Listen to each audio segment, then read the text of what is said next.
Deutéronome chapitre 21, traduction Louis II. Si, dans le pays dont l'Éternel, ton Dieu, te donne la possession, l'on trouve étendu au milieu d'un champ un homme tué, sans que l'on sache qui l'a frappé. Tes anciens et tes juges iront mesurer les distances à partir du cadavre jusqu'aux villes des environs. Quand on aura déterminé la ville la plus rapprochée du cadavre, les anciens de cette ville prendront une génisse qui n'est point servie au travail et qui n'est point tirée au joug. Ils feront descendre cette génisse vers un torrent qui jamais ne tarisse et où il n'y ait ni culture ni semence, et là, ils briseront la nuque à la génisse, dans le torrent.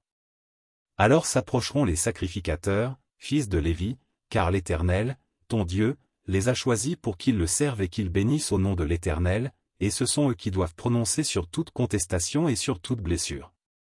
Tous les anciens de cette ville la plus rapprochée du cadavre laveront leurs mains sur la génisse à laquelle on a brisé la nuque dans le torrent. Et prenant la parole, ils diront, nos mains n'ont point répandu ce sang et nos yeux ne l'ont point vu répandre. Pardonne, ô Éternel. À ton peuple d'Israël, que tu as racheté, n'impute pas le sang innocent à ton peuple d'Israël, et ce sang ne lui sera point imputé. Ainsi, tu dois faire disparaître du milieu de toi le sang innocent, en faisant ce qui est droit aux yeux de l'Éternel. Lorsque tu iras à la guerre contre tes ennemis, si l'Éternel les livre entre tes mains, et que tu leur fasses des prisonniers. Peut-être verras-tu parmi les captives une femme belle de figure, et auras-tu le désir de la prendre pour femme. Alors tu l'amèneras dans l'intérieur de ta maison. Elle se rasera la tête et se fera les ongles. Elle quittera les vêtements qu'elle portait quand elle a été prise, elle demeurera dans ta maison, et elle pleurera son père et sa mère pendant 1 mois. Après cela, tu iras vers elle, tu l'auras en ta possession, et elle sera ta femme. Si elle cesse de te plaire, tu la laisseras aller où elle voudra, tu ne pourras pas la vendre pour de l'argent ni la traiter comme esclave, parce que tu l'auras humiliée.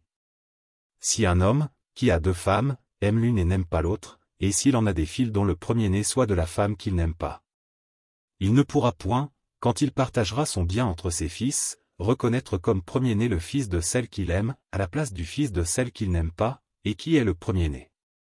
Mais il reconnaîtra pour premier-né le fils de celle qu'il n'aime pas, et lui donnera sur son bien une portion double, car ce fils est les prémices de sa vigueur, le droit d'aînesse lui appartient.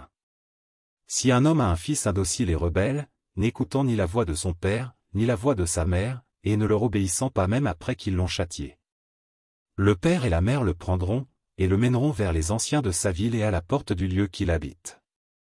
Ils diront aux anciens de sa ville, voici notre fils qui est indocile et rebelle, qui n'écoute pas notre voix, et qui se livre à des excès et à l'ivrognerie. Et tous les hommes de sa ville le lapideront, et il mourra. Tu ôteras ainsi le mal du milieu de toi, afin que tout Israël entende et craigne. Si l'on fait mourir un homme qui a commis un crime digne de mort, et que tu l'aies pendu à un bois, son cadavre ne passera point la nuit sur le bois, mais tu l'enterreras le jour même, car celui qui est pendu est un objet de malédiction auprès de Dieu, et tu ne souilleras point le pays que l'Éternel, ton Dieu, te donne pour héritage.